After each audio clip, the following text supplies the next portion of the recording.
Listen, my mom has worked in an office her whole life, and stories like this aren't just content reviews. They are about real pain, about choices that could happen to anyone. Everything here is based on experience, but the names, companies, and details have been changed, of course. The goal is for you to recognize yourself and not repeat other people's mistakes. The call came through at 7:20 a.m. sharp. Drew. I knew it before I even glanced at the screen.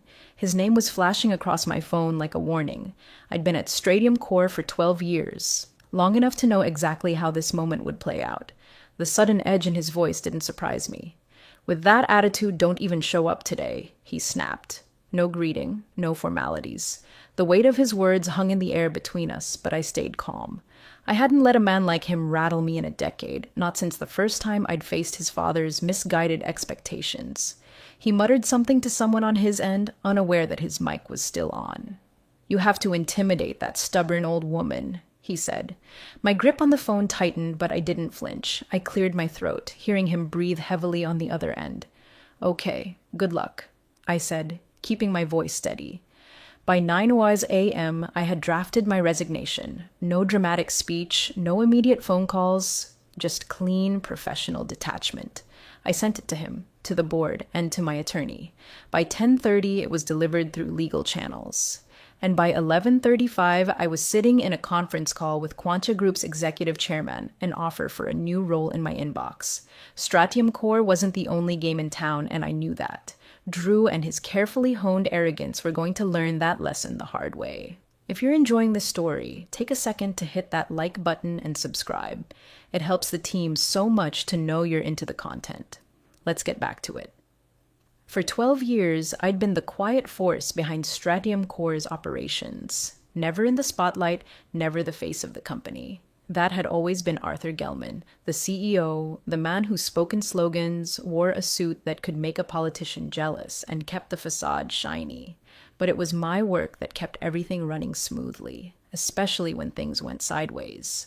When the European supply chain froze or an audit flagged compliance gaps, they called me. Always. Jersey City, where Stratium was housed, was a far cry from the polished image they projected.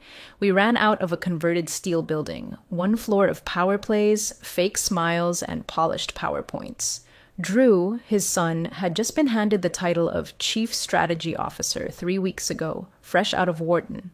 No experience to speak of, but enough ambition to think he could remake the company in his image. The problem? Drew didn't understand the systems. He didn't get what kept the company running behind the scenes, under the surface. And the worst part? He didn't care. He was the future, or so he liked to think, while people like me were just relics of the past. That morning, the last words he'd spoken rang in my ears as I looked over my resignation letter. Legacy processes, he'd called it, the very thing he wanted to dismantle. Emotionally attached was his phrase for roles like mine, the ones that held the backbone of the company together, the ones that weren't flashy but crucial. It was a phrase that rang so hollow I almost laughed. But I didn't. I didn't laugh because I knew how this game was played. And Drew? He had no idea how deep he was treading. I'd been here long enough to document everything, every contract, every clause. I'd kept the files organized and airtight. Section 22C, my little gem, was more than just a clause. It was the reason Drew's arrogance would soon catch up with him. They say you don't need to shout to make an impact.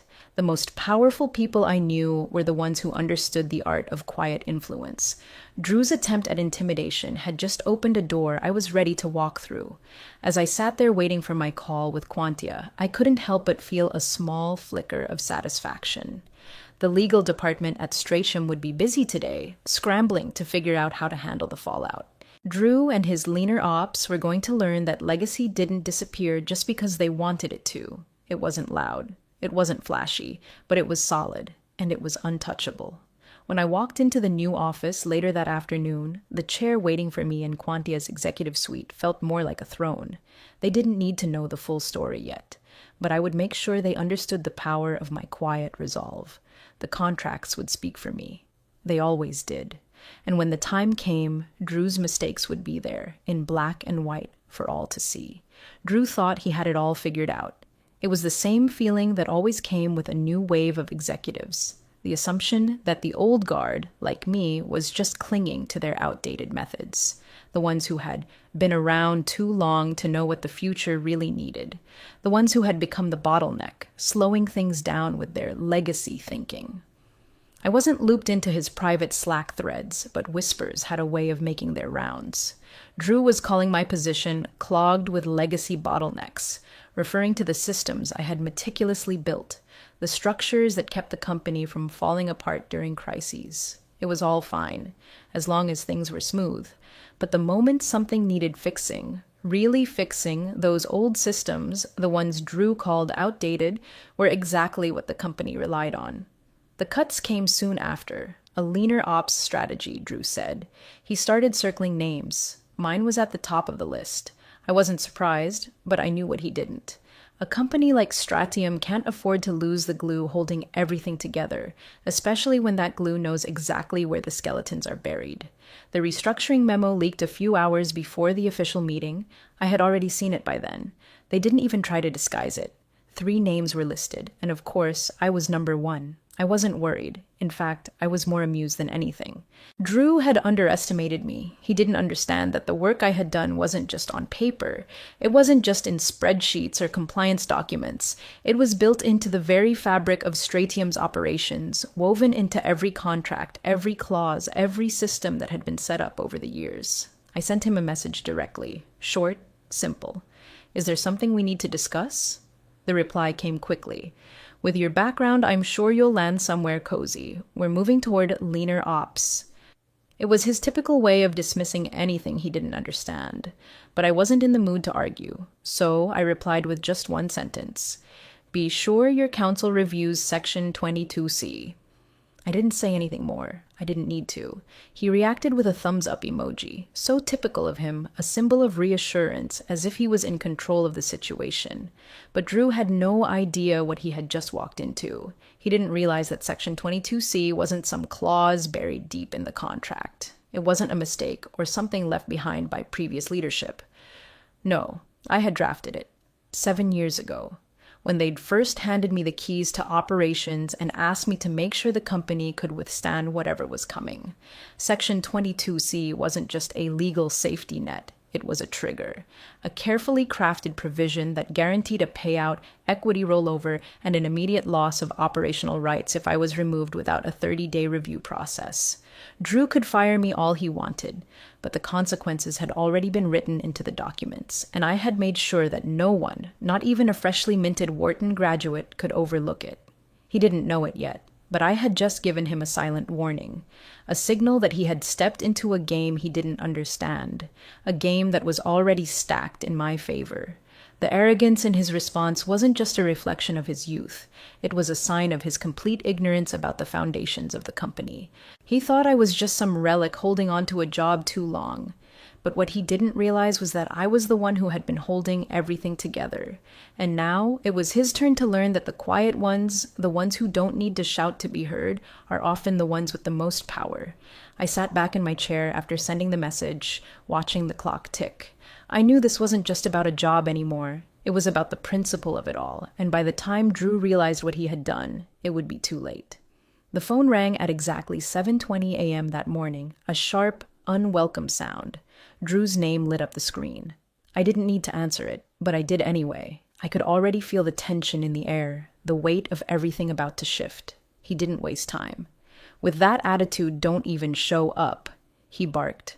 There wasn't a single shred of kindness in his voice. Before I could respond, I heard him muttering under his breath, thinking I couldn't hear him.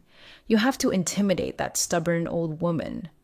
I didn't flinch. I didn't get angry. I didn't even feel the need to correct him. Instead, I smiled to myself. I was far from intimidated. In fact, I found it almost amusing. Drew had no idea what he was dealing with. I simply said, "Okay, good luck." I waited for the click of the phone, the final sign of the conversation ending.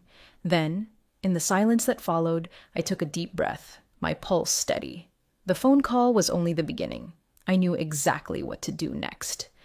By 9:00 a.m., I was already drafting my exit notice. Not a dramatic farewell email or emotional text, just clean, precise wording. A few simple sentences that would mark the end of one chapter.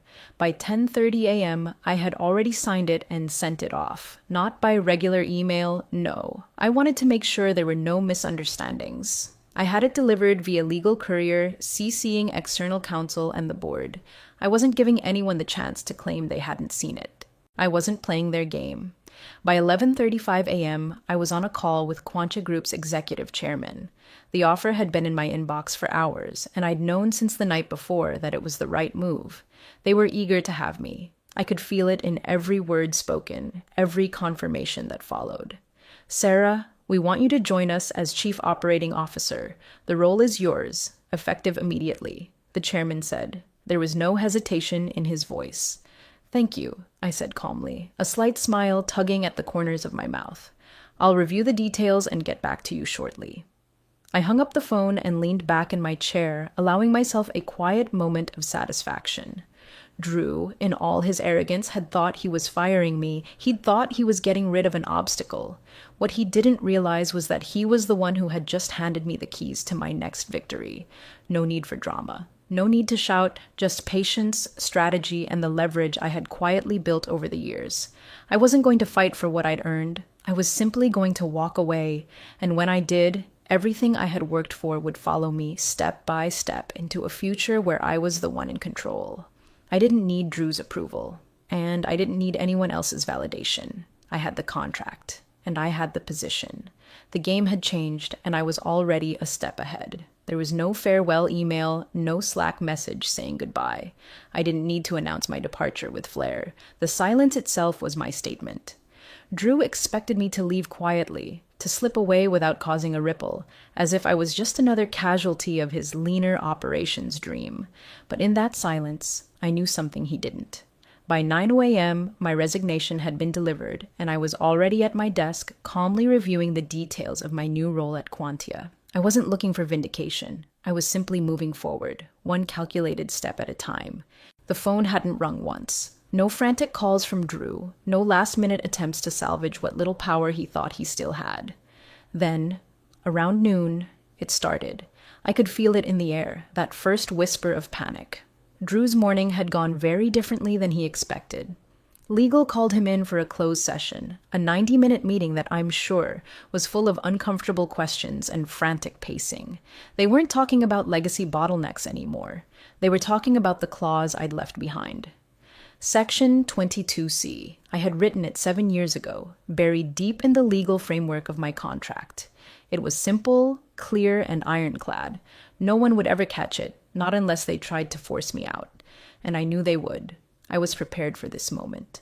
Removal, constructive or actual, of ops director without 30-day review triggers, binding payout, equity rollover, and operations rights sunset per Appendix D. That was the language, simple, straightforward, and precise. The appendix? 47 pages of detailed contingencies. Every possible scenario for what happened next had been thought of, and every penalty was calculated, each one more impactful than Drew could possibly fathom. The total impact: mid-seven figures in immediate payouts with cascading delay penalties that would eat into the company's future projections, all tied to the compliance workflows I controlled. By the time legal finished reviewing it all, Drew's arrogance had shifted to something more akin to panic. "This is insane," he muttered, probably in disbelief that something so simple could have been overlooked for so long. But it wasn't insane. It was meticulous. Every word in that clause had been chosen for a reason.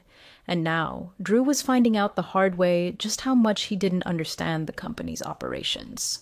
Arthur, the CEO, finally called me. His voice on the voicemail was strained, tinged with that familiar sense of urgency. "Sarah, I need to talk to you about this. This isn't how it's supposed to go down. Call me." I listened to the message twice, but I didn't return the call. There was nothing to say.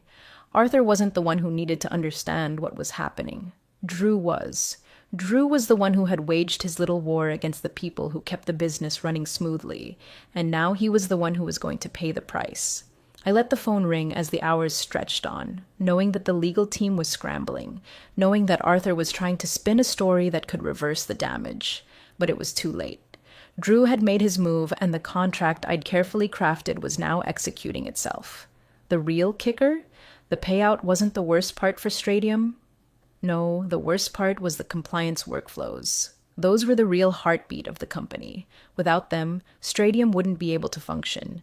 They couldn't just cut me out of the picture and expect things to go smoothly. The longer they delayed, the worse it would get for them. I didn't need to gloat. I didn't need to say a word. The contract had already said everything I needed it to. Without me, everything began to stall. It wasn't about the people. It never had been. Operations didn't run on personality or the people in the room. It ran on structure. My structure. Every process, every system, every contract renewal had been designed to flow smoothly, without disruption. And when I was in the picture, everything moved exactly as it should. But when Drew decided that I was expendable, he failed to recognize one simple truth. The company wasn't built on charisma. It wasn't built on the latest innovative strategies his generation liked to tout. It was built on what I had quietly put in place over the years. Within hours, the cracks started showing. Contract renewals stalled. They'd been delegated, but without me in the loop, no one knew where the keys were. I'd always kept a close eye on every detail, every deadline, and now that I was gone, no one else had the intimate knowledge of the system to make things work. Workflow authorizations started to go missing. The approval chains were broken. A critical ESG audit, the one they'd been so proud of last quarter, bounced back. It was marked as incomplete. The same audit they needed to remain compliant with their top-tier clients. The red flags were everywhere, and they were only the beginning. Vendors, too, started to panic. Some were smart enough to know that I was the one they had to work with, and without me in the equation, everything was at risk. A few of them called. Others just sent terse emails asking about missing approvals, delayed paperwork, and forgotten timelines. One by one, the responses I had orchestrated, the calm reassurance that kept our operations stable, began to vanish. Clients started to pause. They wanted updates. They wanted assurances. And the people in charge now? They didn't have the answers. They didn't even know how to find the answers. Then the messages started. One senior partner, someone who'd been working with me for years, reached out to Drew directly. I saw the message when I checked my old phone. It was a simple question. If Sarah's not leading ops, who's certifying our audit trails? That was the moment Drew began to realize just how deep the hole went. There was no response from him, no immediate answers, just silence. Internally, things were unraveling in a different way. Junior staff who had once worked with me, who had followed my lead and trusted my instructions, started reaching out through Signal. They needed templates. They needed access. They needed files that only I had access to. The system I had built wasn't just about me sitting in an office. It was about training, about maintaining the continuity of knowledge, about understanding exactly what needed to be done to keep the entire operation in sync. I didn't respond to any of them. I didn't need to. Instead, I archived the messages. Every single one. They were the last signs of a system in turmoil, and they would serve as proof that no one understood just how much they relied on me until it was too late. The operations, the workflows, the compliance systems, they weren't just my responsibility. They were my legacy. And now, the cracks were starting to show. Drew could think he was moving toward leaner ops, but what he didn't realize was that leaner ops doesn't work when the foundation has been torn out. By day 2, the panic had set in. I knew it was coming. The legal team at Strachem was already deep into Section 2270, parsing the clause word by word, searching for any loophole they could exploit to get out of the mess Drew had just dragged them into. But there was no way around it. The clause was airtight. Every word had been carefully chosen. And now, with each passing day, the clock was ticking louder. By day 4, Drew's assistant quietly reached out to me as though everything could still be smoothed over with a simple memo. She asked for a friendly exit memo, a last-minute attempt to make the transition look clean, to salvage some semblance of control. Drew wanted to appear gracious, to save face, but he had already lost that battle. The memo wasn't going to fix what had already been set in motion. I ignored the message. No friendly exit memo was going to change anything. My exit was already official, and now they would feel the consequences of their decisions. By day 6, Stradium's head of risk received a notification on LinkedIn.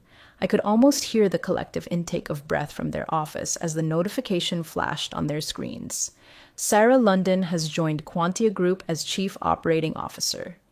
Quantia Group, their largest competitor in the compliance automation space, and one of the most aggressive players in the market. They had always been hungry, waiting for their moment to pounce, and now they had me. The shift had been so seamless, so quiet, that Stradium wouldn't even have realized the impact until it was too late. I was exactly where they hadn't wanted me to be, across the table on the other side of the competition. And then the press release hit.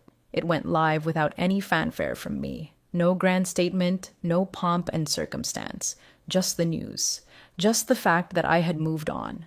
The fallout inside Stratium was immediate.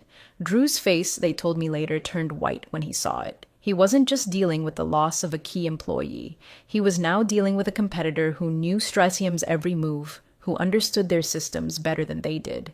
And I was already in a position to capitalize on that knowledge. I didn't need to be loud. I didn't need to announce my victory.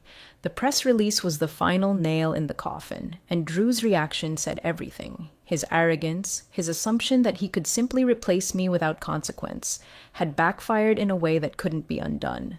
Leverage had been activated, and now I had the control.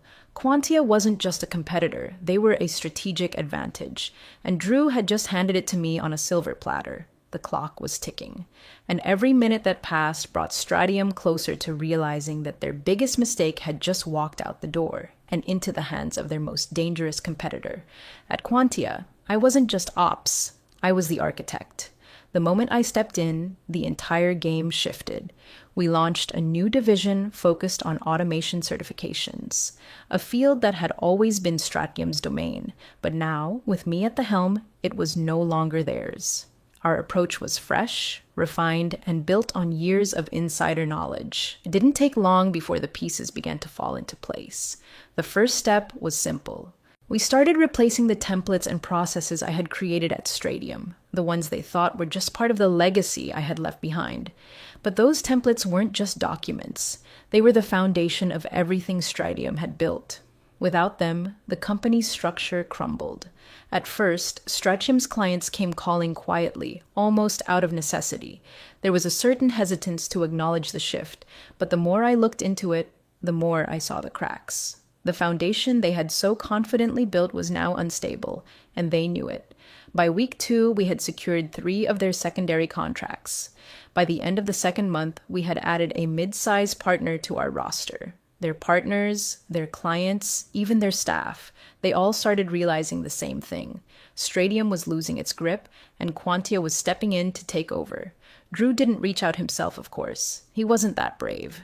Instead, I got an email from him. The subject line read, "Open to a call." I didn't need to respond. My attorney did it for me. Direct all inquiries to legal counsel. It wasn't about pride anymore. It was about making sure the power dynamics stayed in my favor. They had underestimated me, and now I wasn't just winning. I was taking everything they had built. They tried to offer me a fast-track buyout, hoping to stop the churn before it became a flood, but by then, it was too late. The tide had already turned. Every day, more pieces of Stratium structure slipped into Quantia's hands, and with each contract we secured, every client we won, it was clear. Their collapse was becoming my momentum. Their failure was my opportunity. It wasn't loud. It wasn't messy. It was just methodical, calculated, and entirely out of Drew's control. What I had built at Stratium was now being rebuilt at Quantia, and this time I wasn't just playing a supporting role. I was the one in charge. I didn't need to flaunt my success. The results spoke for themselves. Drew's email had been a polite attempt to salvage what little he could, but no apology could undo what had already been set in motion. My silence, my control, my strategic positioning, those were the real victories. And in that silence, everything was falling perfectly into place. At Stratium, the fallout from my departure was swift and brutal. The internal review was called, an emergency session to address the chaos that had unraveled so quickly after I left. The room was tense as the executive team sat, awaiting the presentation. They knew what was coming, but no one expected the full scale of it to be laid out so starkly. The 11-slide deck was delivered to each of them, a painful reminder of just how much they had underestimated the situation. The first slide hit them hard. Section 22C, triggered. There it was. In black and white, my claws had been activated, and with it, everything they had tried to do, every effort to cut me out and replace me, had come back to haunt them. The consequences were irreversible. Slide 6 read, Client Migration Risk. It showed just how many of Astratium's clients had begun to follow me to Quantia. They weren't just hesitant anymore. They were moving, quietly but surely, into the arms of our competitors. The data was irrefutable. The loss of key clients wasn't just a possibility, it was already happening. By slide 10, the full scope of the operational damage was clear. Operational downtime forecast. Systems were down, approvals were stalled, processes were grinding to a halt. Vendors were refusing to move forward, and junior staff who relied on the processes I had built were now scrambling to catch up. The ripple effect was catastrophic. What they had once taken for granted was now a massive liability. And then, slide 11, Quantia Group market capture, preliminary. The data showed the early stages of our market takeover, how my transition from Stradium to Quantia had sent shockwaves through the industry.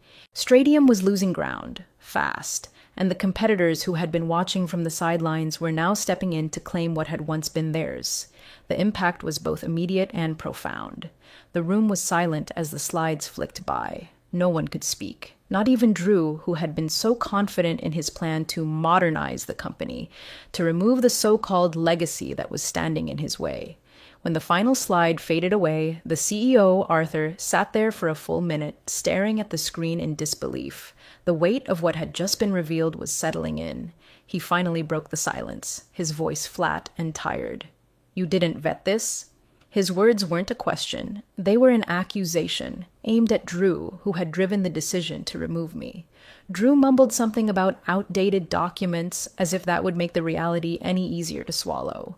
But the truth was clear. None of this was outdated. It had been meticulously planned, and every move I made had been in full accordance with the legal framework I had set up years ago. There was no oversight, no mistake. The contracts had been structured to ensure that I would be the last person they could afford to lose. Before Drew could say anything else, the head of legal cut in, her voice sharp. She wrote the clause. She was the document. It was a simple statement, but it hit like a hammer.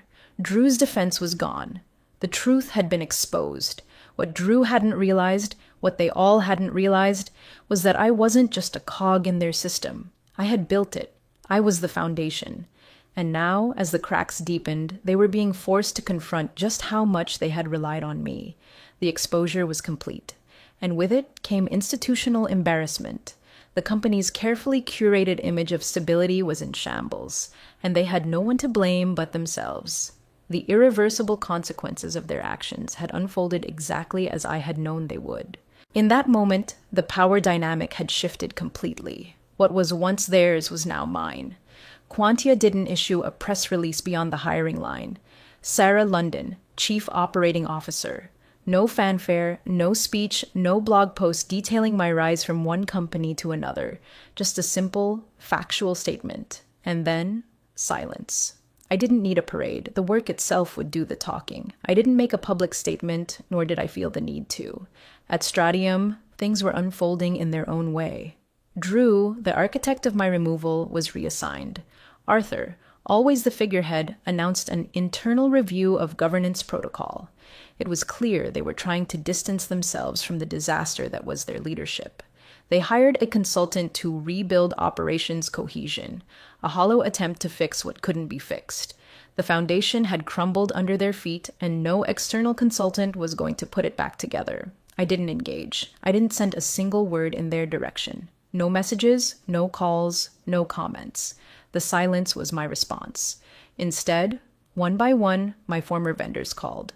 These were the same vendors who had once been left in limbo when I was cast aside, the ones who had seen their projects delayed and their approvals stalled by Stratium's mismanagement. Now, they reached out to me, eager to make the shift, to get things moving again, and I answered, not with bravado, not with gloating, just with the quiet, steady professionalism that had always been my strength. The work was what mattered, not the noise surrounding it. The deals came in slowly at first. Contracts were re-signed, terms were renegotiated, partnerships were strengthened. One by one, clients who had once relied on Stratium for their compliance needs started to see the difference in working with a company that understood the importance of stability, consistency, and clear communication. Quantia became their preferred partner. Not because I had made any grand promises, but because I had simply done the work. I had always done the work. Back at Stratium, the pieces were falling apart. The internal review was just a smokescreen, a way to cover up the fact that they were in free fall. The consultant they hired couldn't undo the damage. They were chasing a solution that didn't exist anymore. The company had lost its way, and Drew's misguided efforts to modernize without understanding the foundation were becoming all too apparent.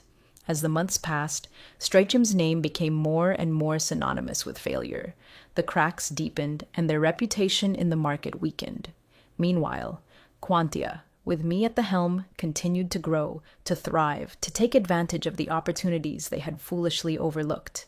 And through it all, I remained silent. I didn't need to shout. I didn't need to make a spectacle of my success. The results were clear, undeniable. Every deal I closed, every vendor I brought back, every client I secured, it was a quiet victory. A victory born not of noise, but of precision and patience. In the end, I didn't need their approval. I didn't need their recognition. I had already won, and I had done it on my own terms. The power was in the work, not in the words, and that was a lesson they would never forget.